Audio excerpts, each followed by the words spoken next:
Olá, pessoal. Sejam muito bem-vindos a esta nossa análise detalhada sobre como o Novo Testamento foi formado. Hoje, a gente vai embarcar numa jornada simplesmente fascinante, passando pela história e pela teologia que sustenta um dos conjuntos de textos mais influentes de toda a humanidade. O nosso objetivo aqui é pegar esses conceitos que parecem super complexos e apresentar tudo da maneira mais clara e direta possível. Bora começar?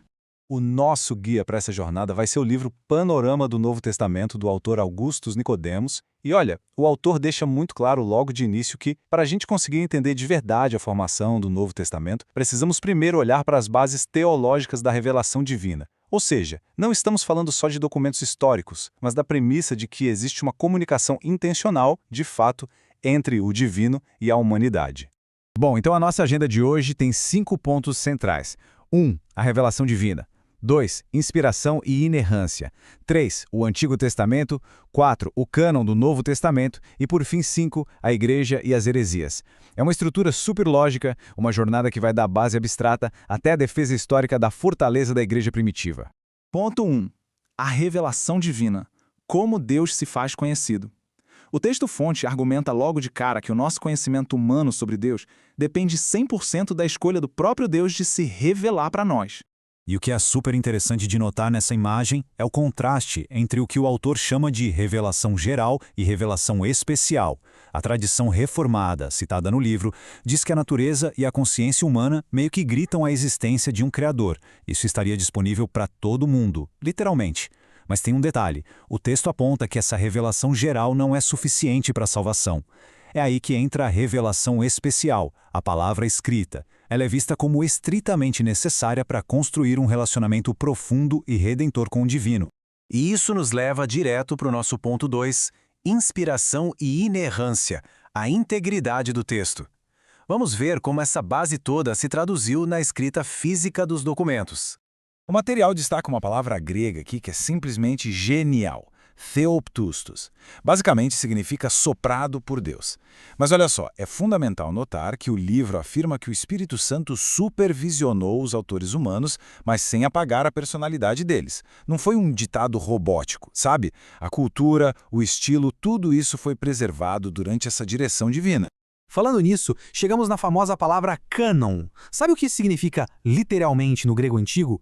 Uma vara de medir. Isso ilustra de um jeito incrível como os primeiros cristãos tinham na mão uma régua rigorosa para medir e estabelecer o que era texto inspirado e o que era autoridade definitiva de verdade. Bom, mas e a inerrância? O autor faz questão de pontuar algumas nuances bem importantes aqui. A inerrância bíblica defendida se aplica estritamente aos manuscritos originais, e isso não entra em conflito de forma alguma com o uso de linguagem do dia a dia. Por exemplo, a Bíblia não usa o modelo heliocêntrico para falar do sol nascendo. Ela usa a linguagem coloquial da observação humana mesmo. E mais, a inerrância reconhece totalmente que existem textos altamente complexos ali. Para se ter uma ideia, até o apóstolo Pedro confessou que algumas cartas de Paulo eram super difíceis de entender. Vamos para o ponto 3, o Antigo Testamento, a fundação judaica. Afinal, a gente precisa entender aquela base de escrituras pré-existente na qual Jesus e os apóstolos se apoiaram tão fortemente.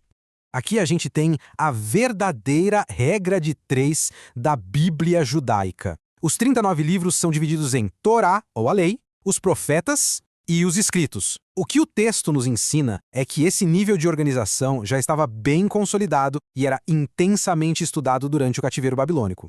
E essa citação de Lucas ilustra tudo de um jeito brilhante. Segundo o texto base, Jesus validou explicitamente essa exata divisão tríplice do Antigo Testamento. Isso mostra que as figuras do Novo Testamento viam a si mesmas como a continuação direta do que já estava escrito. Avançando para o nosso ponto 4, o cânon do Novo Testamento, estabelecendo os 27 livros. Como será que esses textos novos conseguiram alcançar o mesmíssimo status canônico? O texto-fonte descreve que os apóstolos eram considerados pela comunidade como sucessores legítimos dos profetas do Antigo Testamento. Eles eram testemunhas oculares, sim, mas a autoridade deles era autenticada por um poder extraordinário. Os milagres relatados no livro de Atos serviam como uma credencial, uma prova inegável para o ministério e para os ensinamentos deles. Mas com tantos textos circulando nos primeiros séculos, como a igreja fez essa peneira? Eles aplicaram 4 critérios rigorosos. Primeiro, a autoria apostólica. Tinha que ter vindo dos apóstolos. Segundo, a ortodoxia. O ensino precisava estar totalmente alinhado. Terceiro, a catolicidade. O texto já tinha que ser de uso universal pelas igrejas. E quarto, a antiguidade. Precisava ter sido escrito bem na época dos apóstolos. Foi esse sistema minucioso que definiu os 27 livros. E chegamos no nosso último ponto, o ponto 5. A Igreja e as heresias, defendendo a fortaleza. Vamos dar uma olhada nas ameaças que forçaram a Igreja primitiva a fechar de vez esse cânon. Olha só que detalhe importantíssimo o autor traz aqui. Ele toma uma postura super firme de que a Igreja apenas reconheceu a autoridade divina inerente que as Escrituras já possuíam. Ou seja, a Igreja não inventou essa autoridade do nada. Na verdade, foi o próprio cânon, com a sua força, que definiu a Igreja desde o começo. E, para colocar as coisas em perspectiva, essa linha do tempo é essencial. As heresias agiram como um verdadeiro catalisador na história. Quando Marcião tentou cortar o Antigo Testamento fora, ou quando os gnósticos surgiram no século II, a Igreja precisou acelerar a formalização de tudo aquilo. Esse movimento todo de defesa culminou no ano de 367 d.C., quando Atanásio fez a lista oficial dos exatos 27 livros que conhecemos até hoje.